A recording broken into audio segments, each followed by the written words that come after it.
सीतानगर परियोजना का भूमि पूजन, जिले को मिली तीसरी सौगात। अतिवृष्टि के कारण हो रही फसलें खराब। बच्चों को दी गई ट्रैफिक नियमों की जानकारी, सुरक्षा के उपाय भी बताए गए। कलेक्टर ने किया छात्रावास का निरीक्षण, देखी व्यवस्थाएं। बस ने मारी मासूम को टक्कर, जिला अस्पताल में कराया गया भर्ती। नाले में बहा बुजुर्ग, तलाश जारी। पुल बनवाने बच्चों ने किया प्रदर्शन, किया रास्ता जाम।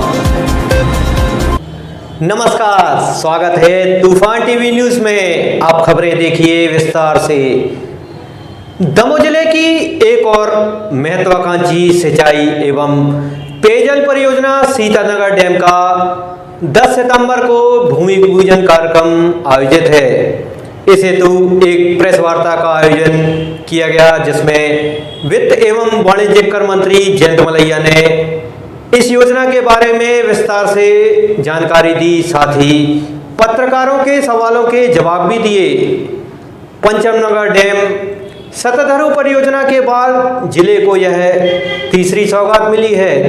लगभग 518 करोड़ की लागत की इस परियोजना के बन जाने से लगभग 45,000 हेक्टेयर में सिंचाई हो सकेगी, साथ ही कई गांव को पेयजल भी सुलभ हो पाएगा।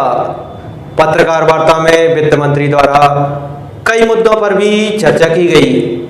बच्चे और बच्चियां जो कल थी, जो अब नीट के एग्ज़ाम के लिए है कोचिंग लेंगे, क्योंकि लोगों के पास इतने पैसे सबके पास नहीं होते कि इंदौर कोटा कोचिंग के लिए जा सके, तो उससे और संभावनाएं बढ़ेंगी। ये इसके रेफरेंस में था तो बात। और कल ये भी तय हम लोगों ने किया कि जो इंडियन एडमिनिस्ट्रेटिव सर्विसेज हैं या एलाइड सर्विसेज हैं, ये अपने राज्य सरकार की हैं, इनके लिए भी हम कोचिंग की शुरुआत करेंगे निःशुल्क। और इस मामले में मैं भी चाहूँगा कि एक्सीलेंस स्कूल से ही इसको शुरुआत कराएं, तो बड़ी अच्छी बात है। इतना मुझे कहना था, असली लाभ नहीं मिल पाता था। अब लोगों को लगा नहीं, सही पाइप डालो, सही चीज़ करो, सही अब वो करने लगे हैं तो उसमें लाभ समझ। सीतानगर परियोजना का कार्य परसों यानी सोमवार को प्रारंभ होगा, भूमि पूजन भी होगा और उसी दिन से निर्माण का कार्य भी प्रारंभ हो जाएगी। इस योजना से सीतानगर परियोजना सुनार नदी के ऊपर है। इस सुनार नदी में उसके पहले दो नदियां मिलती हैं, बेबस मिलती है और साजली मिलती है।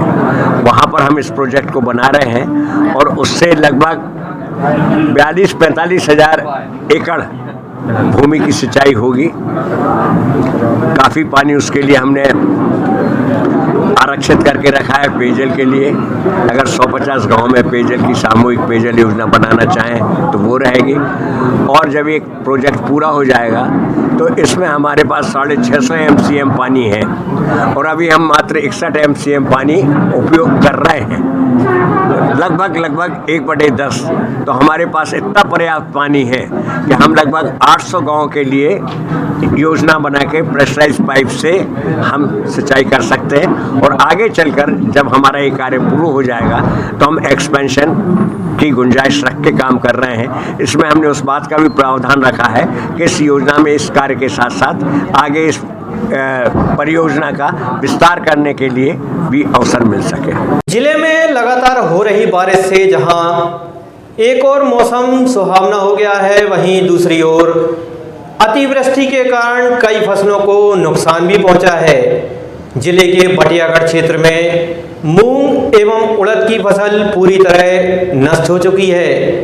किसानों ने बताया कि हमने उच्च क्वालिटी के बीज बोए थे एवं दवाइयाँ भी डाली थी, फसलें भी अच्छी लगी थी, लेकिन ज़्यादा बारिश होने से फसलें पूरी तरह नष्ट हो चुकी हैं। जिले में हालांकि सोयाबीन की फसल अच्छी है, परंतु यदि बारिश का दौर इसी तरह जारी रहता है तो सोयाबीन की फसल को भी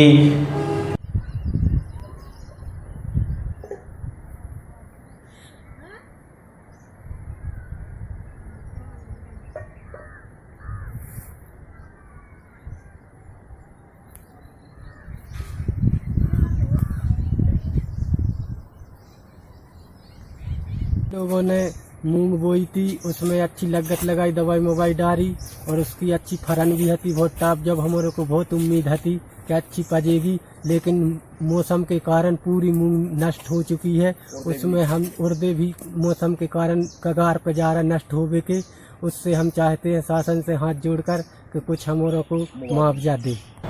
मड़ियादों के सदधरा नाले में एक बुजुर्ग के देर रात बह जाने का मामला सामने आया है। यह वही नाला है जिसकी खबर हमने कल आपको दिखाई थी, जहां स्कूली बच्चे इसको पार करके स्कूल जा रहे थे।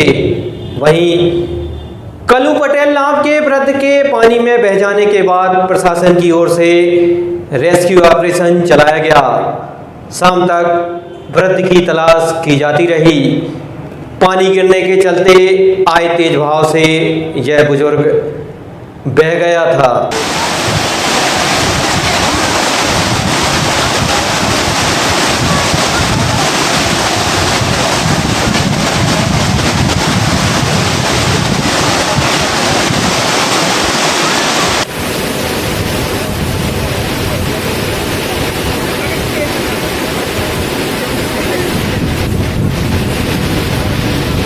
नाले को पार कर जोखिम लेकर स्कूल जाने के मामले में हाई स्कूल के बच्चों ने प्रदर्शन किया। पुल के नहीं बनने के कारण गुस्साए छात्र छात्राओं ने रोष जाहिर किया।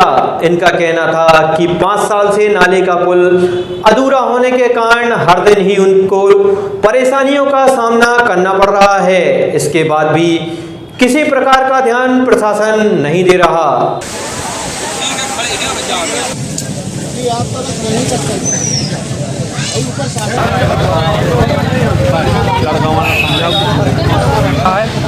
और 11 तारीख से हम लोग के पेपर हैं। हम लोग क्या करेंगे अगर पढ़ाई नहीं हो पाएगी? तो अभी आप क्या चाहते हैं? अभी हम चाहते हैं कि स्कूल को जाने की व्यवस्था की जाए और पुल का निर्माण किया जाए।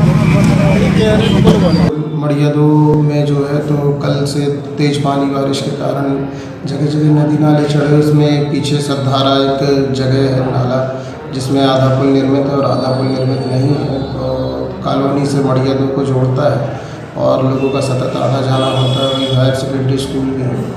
तो आज बच्चे इसी बात को लेकर के रोड पर आ गए थे, जिनको वरिष्ठ अधिकारियों से बात करके समझाइश देकर अलग किया गया। सभी लोगों की मांग की पुल का निर्माण शीघ्र किया जाए। सर बच्चे बता रहे थे पुलिस ने स्कूल जाने से रोक रही है पुलिस उन्हें।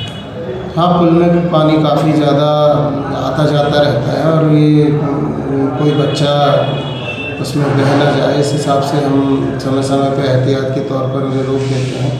परंतु चूँकि आम रास्ता है इसलिए ज़्यादा लोगों को रोका भी नहीं जा सकता। नरसिंहगढ़ के शासकीय हाई स्कूल के विद्यार्थियों को आज ट्रैफिक नियमों के बारे में जानकारी दी गई। साथ ही सुरक्षा के उपाय भी बताए गए। नरसिंहगढ़ चौकी प्रभारी मनोज गोयल ने विद्यालय पहुंचकर बच्चों को ट्रैफिक नियमों के बारे में समझाया और उन्हें परिवार के लोगों से हेलमेट लगाकर वाहन चलाने हेतु प्रेरित करने की समझाइश दी। कार्यक्रम में शाला शिक्षकों के साथ बड़ी संख्या में छात्र छात्राओं की मौजूदगी रही। चोट लगना, हाथ टूटना, हाथ ठीक हो जाना ये आम बात है। आज के समय में हाथ टूटना, पैर टूटना आम बात है और वो ठीक हो जाता है। सर एक ऐसा मतलब शरीर का जरूरी अंग है जो तो आप लोग पढ़ रहे होंगे बहुत अच्छे से, 9th क्लास में ये पढ़ाया जा चुका होगा। जो कुछ है यहीं से चलता है, ब्रेन से ही पूरी सारी एक्टिविटी सब कुछ यहीं से चलती है। अगर हम हाथ उठा के ऐसे किसी को बुला रहे हैं या जुबान से आपको बोल रहे हैं, जो सब कुछ यहाँ से चल रहा है। और अगर वही डैमेज हो गया तो फिर किसी काम के नहीं, जान भी बच गई। ऐसे भी बहुत से उदाहरण होंगे, आप लोगों ने भी देखे होंगे, हमने भी देखे हैं कि जान तो बच गई लेकिन वो माइंड डिस्टर्ब हो गया। होता है सर? तो कम से कम आप लोग से यही मेरा गुजारिश है, निवेदन है आपके बड़े भाई होने के नाते, कि आप लोग अपने घर में इस बात को बोले, अपने भाई से, चाचा से, ताऊ से, पापा से, जो लोग भी वाहन चलाते हैं उनसे सबसे पहले सबसे महत्वपूर्ण बात नहीं करते। समाज का मतलब मानव समुदाय से बात करते हैं। मानव समुदाय में जब लोग आदिकाल से जब रहना शुरू किए, फिर धीरे धीरे समाज की जब स्थापना हुई तो आपस में कुछ किसी कारणवश विवाद या कुछ स्थितियां ऐसी निर्मित हुई जिस कारण पुलिस की परिकल्पना समाज में आई। पुलिस 2 रूपों में काम करती है। मतलब पुलिस का मतलब अगर सुरक्षा के दृष्टिकोण से देखें तो अपन एक जिस देश में निवास करते हैं, कौन सा देश अपना? भारत देश। तो दो तरीके से उसकी सुरक्षा की जरूरत पड़ती। एक तो कोई बाहर से देश के ऊपर आक्रमण नहीं करते हमारे ऊपर। शासन की मंशानुसार छात्रावासों में बेहतर सुविधाएं उपलब्ध कराने प्रयास लगातार किए जा रहे हैं। इसी को लेकर जिला कलेक्टर जे विजय कुमार ने बालिका छात्रावास नरसिंहगढ़ का निरीक्षण किया। उन्होंने छात्रावास के प्रांगण में एक आम का पौधा भी लगाया। भ्रमण के दौरान सुमन पारासर जुलेखा खान के साथ माइसिन cement factory head Sanjeev Gupta के साथ ही छात्रावास कर्मचारियों की मौजूदगी रही।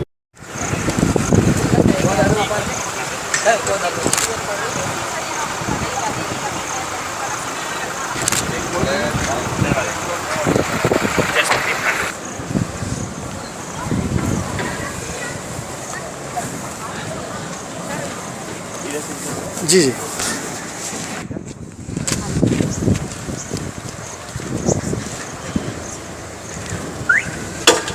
चलिए आप चलिए। प्लास्टिक अलग रखवा दीजिएगा, ठीक है।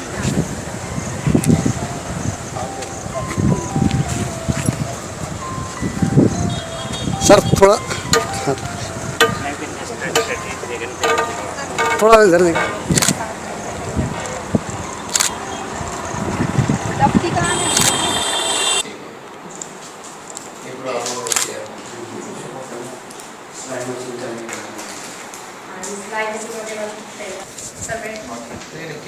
लाइब्रेरी दिखाई और लाइट्स एलईडी बस पैनल पर लोड कम करना था पहले। Okay so we have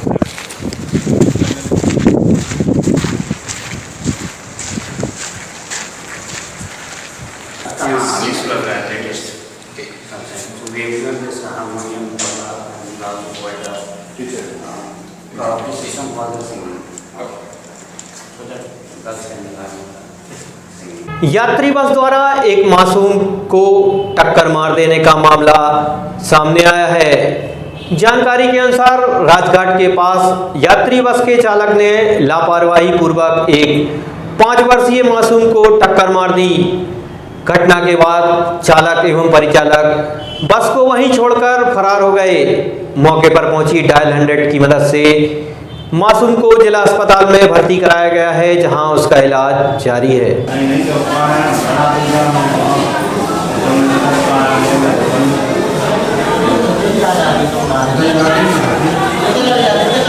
accident कैसे हो गया? बस से क्या कर रही थी बच्ची? बस पे लगती घूमने जाती सो जा नहीं पाई और पट्टी पर खड़ी थी तो उठाई से। बस कहाँ है? बस तो चली गई। राजघाट के पास खड़ी है बस, राजघाट के पास खड़ी है बस, और बस का ड्राइवर भाग गया। ड्राइवर भाग गया।